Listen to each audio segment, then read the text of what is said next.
दोस्तों, एक 21 साल का नौजवान जब 70 साल की करोड़पति औरत से शादी करता है तो 7 दिन बाद वो हैरान रह जाता है। उसके पैरों तले जमीन निकल जाती है। आखिर ऐसा क्या हुआ? विकास शर्मा, एक 21 साल का नौजवान, जिंदगी के बोझ तले दबा हुआ था। उसकी मां सविता देवी एक गंभीर बीमारी से लड़ रही थीं। डॉक्टरों ने कह दिया था कि अगर तुरंत महंगा इलाज नहीं करवाया गया तो उनके बचने की उम्मीद बहुत कम है। दूसरी ओर उसकी 18 साल की बहन प्रतीक्षा, जिसने मुश्किल से एक मोतबर कॉलेज में दाखिला लिया था, फीस न भर सकने के कारण पढ़ाई छोड़ने के करीब थी। विकास खुद कानून की पढ़ाई कर रहा था और साथ ही एक मामूली सी इंटर्नशिप भी करता था, लेकिन उसकी कमाई से घर का खर्च मुश्किल से चलता था। ऊपर से उसके पिता के जमाने का भारी कर्ज अब उसके सिर पर था। कर्ज देने वाले रोज धमकियां देते, माँ की दवाइयां उधार लेनी पड़ती और बहन के लिए किताबें खरीदना भी एक सपना बन चुका था। एक दिन जब विकास एक सस्ती चाय की दुकान पर खड़ा अपनी जिंदगी की परेशानियों में उलझा हुआ था, उसे महसूस हुआ कि कोई उसे गौर से देख रहा है। उसने आहिस्ता से सिर उठाया तो देखा कि सामने एक बारूप महिला खड़ी है, जिसकी उम्र तकरीबन 70 साल के आसपास थी। उनकी शख्सियत ऐसी थी कि कोई भी उन्हें नजरअंदाज नहीं कर सकता था। सफेद रंग की कीमती साड़ी, हीरों से सजे नफीस जेवरात और आंखों में झलकता वकार। विकास को समझ में नहीं आया कि इतनी बड़ी हस्ती वहां क्या कर रही थी और वो उसे क्यों देख रही थी। तुम्हारा नाम विकास शर्मा है? औरत की आवाज गहरी थी। तुम्हारी माँ सविता देवी गंभीर बीमारी से लड़ रही हैं और तुम्हारे सिर पर भारी कर्ज है। विकास के हाथ से चाय का गिलास छूट गया। आप कौन हैं? उसने घबरा कर पूछा। अनुराधा देवी मुखर्जी, औरत ने अपना नाम बताया। शायद तुमने मेरे बारे में सुना होगा। विकास को याद आया। मुखर्जी ग्रुप ऑफ इंडस्ट्रीज, देश के सबसे बड़े कारोबारी ग्रुपों में से एक, जिसकी मालकिन थी अनुराधा देवी मुखर्जी। अरबों की दौलत, हाई प्रोफाइल पार्टियां और बेशुमार विवादों से भरा हुआ नाम। लेकिन उस वक्त वो यहाँ क्या कर रही थी और उसे इतनी निजी बातें कैसे मालूम थीं? आप मुझसे क्या चाहती हैं? विकास ने शक से पूछा। अनुराधा देवी ने गहरी सांस ली और कहा, शादी। विकास को लगा कि उसने कुछ गलत सुना है। क्या? हाँ, मैं तुमसे शादी करना चाहती हूँ, अनुराधा देवी ने सपाट लहजे में कहा। विकास के पैरों तले जमीन निकल गई। क्या ये मजाक था? 70 साल की एक अरबपति औरत एक 21 साल के जद्दोजहद करते नौजवान से शादी करना चाहती थी? ये कोई मजाक है? उसने हैरानी से पूछा। नहीं, अनुराधा देवी का चेहरा संजीदा था। अगर तुम मुझसे शादी करोगे तो मैं तुम्हारी माँ का पूरा इलाज करवाऊंगी, बहन की पढ़ाई का खर्च उठाऊंगी और तुम्हारे सारे कर्ज चुका दूंगी। विकास को लगा जैसे वो सपना देख रहा हो। बदले में मुझे क्या करना होगा? कुछ नहीं, बस मेरे कानूनी पति बनना होगा। शादी सिर्फ कागजात की हद तक होगी। तुम्हारी जिंदगी पर कोई पाबंदी नहीं होगी। तुम्हें पूरी आजादी मिलेगी। यह प्रस्ताव विकास के लिए किसी ख्वाब से कम न था, लेकिन उसके दिल में एक अजीब सा डर बैठ गया। ये औरत, जो देश की सबसे अमीर खातून थी, शादी क्यों करना चाहती थी? क्या तुम्हें कुछ वक्त चाहिए?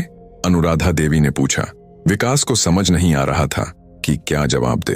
वो जानता था कि यह प्रस्ताव किसी जाल की तरह लग रहा है, लेकिन यह भी सच था कि अगर उसने हाँ कर दी तो उसकी माँ को जिंदगी मिल सकती थी, बहन का भविष्य बन सकता था और उसकी जिंदगी बदल सकती थी। लेकिन क्या ये सब इतना आसान था? उसने गहरी सांस ली और कहा, मुझे सोचने के लिए वक्त चाहिए। अनुराधा देवी हल्का सा मुस्कुराई। ठीक है, लेकिन याद रखना, यह प्रस्ताव हमेशा के लिए नहीं रहेगा। यह कहकर वह धीरे से अपनी महंगी कार में बैठी और रवाना हो गईं, लेकिन विकास के दिल और दिमाग में हजारों सवाल छोड़ गईं। क्या यह सौदा वाकई इतना आसान था या इसके पीछे कोई गहरा राज छिपा था? विकास को अब तक यकीन नहीं हो रहा था कि उसकी शादी 70 साल की करोड़पति महिला अनुराधा देवी से हो चुकी है। सब कुछ इतनी तेजी से हुआ कि उसे समझने का मौका ही नहीं मिला।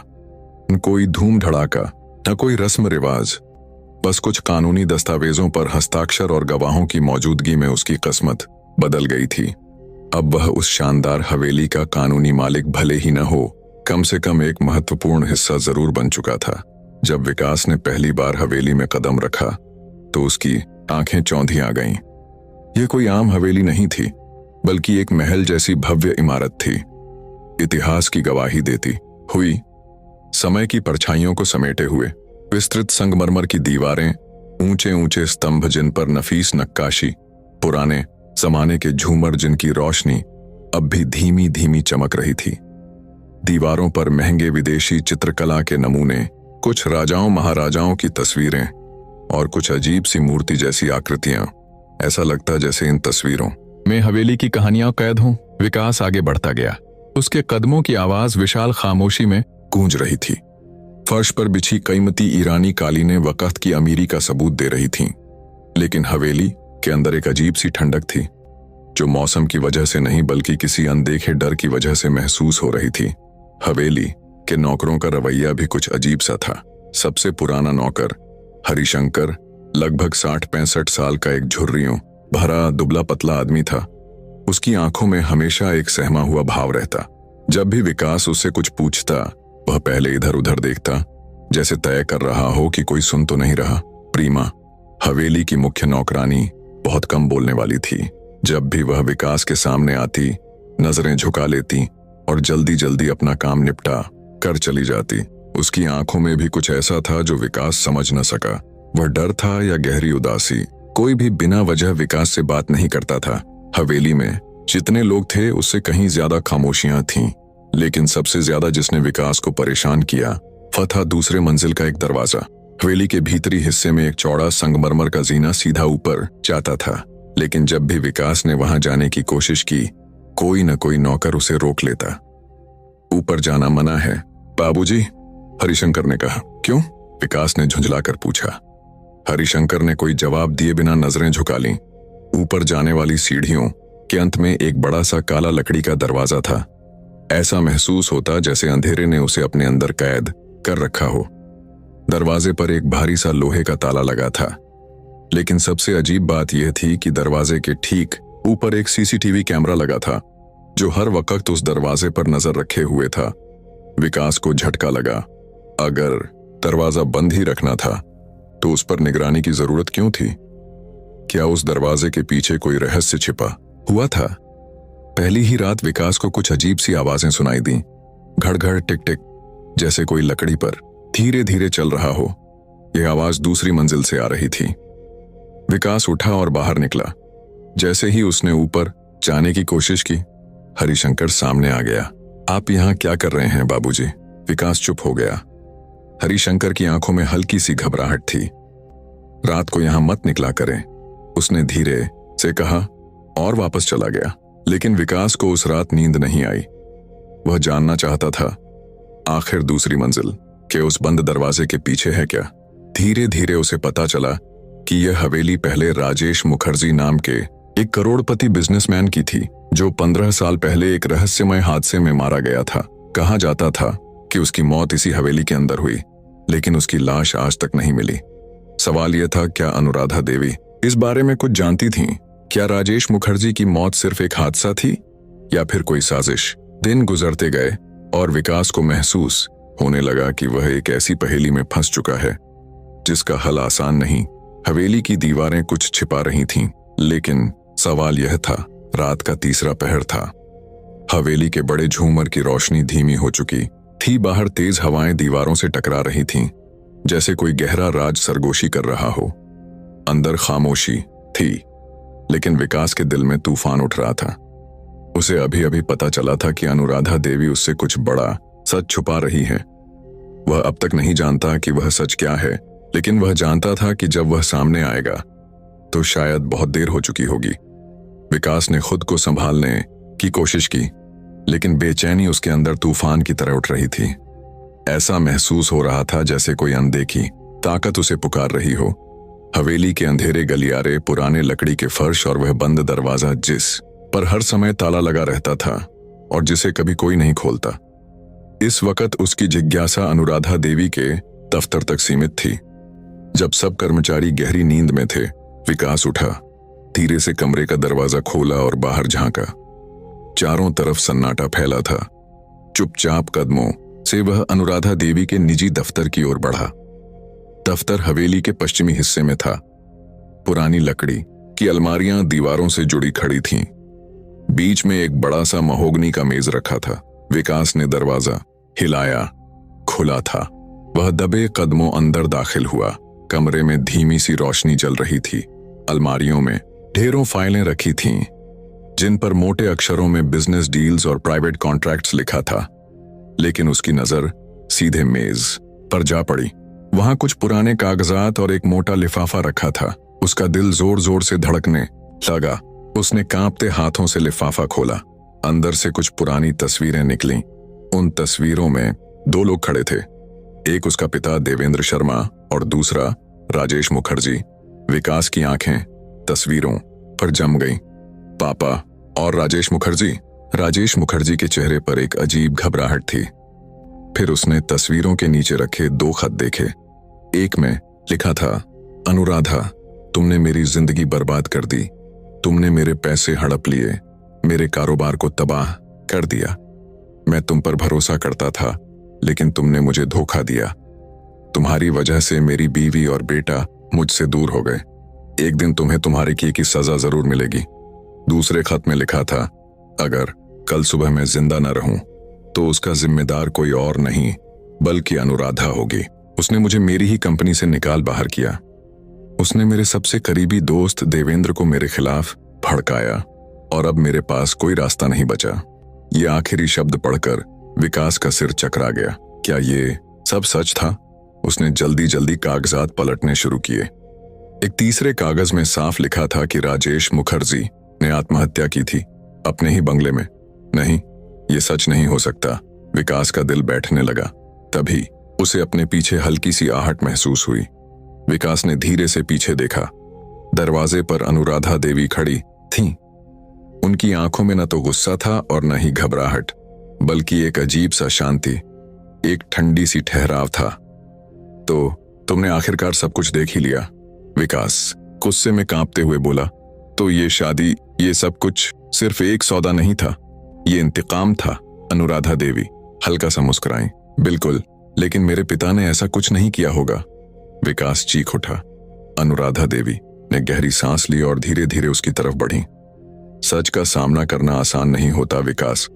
तुम्हारे पिता ने मेरे पति की जिंदगी बर्बाद कर दी थी। उन्होंने राजेश को आत्महत्या पर मजबूर किया। झूठ, मेरे पिता कभी ऐसा नहीं कर सकते। विकास चीखा। अनुराधा देवी ने उसकी आंखों में सीधे देखा, जैसे तुम समझते हो कि मैं बेगुनाह नहीं। तो फिर सच क्या है? विकास ने गुस्से से पूछा। राजेश ने आत्महत्या नहीं की थी विकास, वो आहिस्ते से बोली। उसे मारा गया था। विकास जैसे सन्न होकर रह गया। क्या मतलब? और उसकी मौत की वजह सिर्फ मैं नहीं थी, तुम्हारे पिता भी थे। साक्ष्य कहाँ हैं? अनुराधा देवी कुछ पल चुप रहीं, फिर नरमी से बोली, हवेली की दूसरी मंजिल पर जो दरवाजा बंद है, उसके पीछे जो छिपा है, वो तुम्हें सच्चाई दिखा सकता है। विकास के रोंगटे खड़े हो गए। वो वही दरवाजा था जिस पर हमेशा कैमरे की निगरानी रहती थी। क्या उसके पीछे वह सच छिपा था जो सब कुछ बदल सकता था? अब वह सिर्फ एक मोहरा नहीं था। अनुराधा देवी का अतीत, हवेली के राज और अपने पिता का साया, सब कुछ उसके सामने खड़ा था। यह सिर्फ शादी का बहाना नहीं था, यह एक गहरी साजिश थी।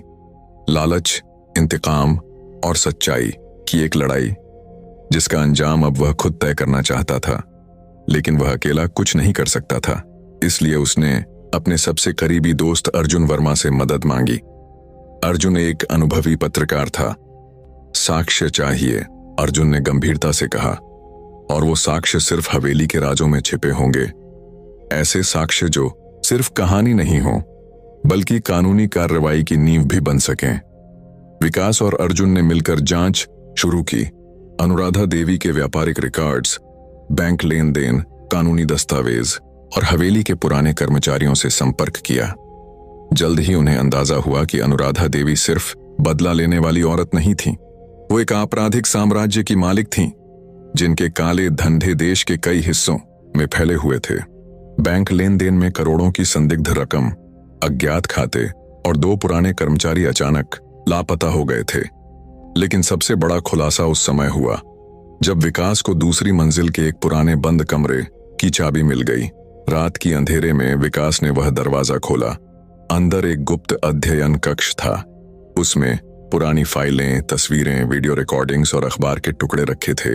दीवारों पर लगी खबरें राजेश मुखर्जी की रहस्यमयी मौत की ओर इशारा कर रही थीं। लेकिन एक फाइल ने विकास को हिलाकर रख दिया। उस फाइल में देवेंद्र शर्मा का नाम था। मेरे पिता विकास के हाथ कांपने लगे। फाइल के मुताबिक राजेश मुखर्जी और देवेंद्र शर्मा एक गुप्त जमीन परियोजना पर काम कर रहे थे। जब देवेंद्र ने भ्रष्टाचार में शामिल होने से इनकार किया तो वह एक रहस्यमयी हादसे में मारे गए। विकास के दिल में आग भड़क उठी। यह सिर्फ इंतकाम की कहानी नहीं थी, यह उसके पिता की इज्जत, उनके कातिलों को बेनकाब करने की जंग थी। अब समय आ चुका था। विकास और अर्जुन ने सभी साक्ष्य इकट्ठा किए और सीधे पुलिस कमिश्नर के पास पहुंचे। कमिश्नर ने शुरू में संकोच दिखाया, मगर जब गुप्त कमरे की फाइलें और वीडियो देखे तो मामला साफ हो गया। अगले ही दिन हवेली पर छापा मारा गया। अनुराधा देवी को गिरफ्तार कर लिया गया।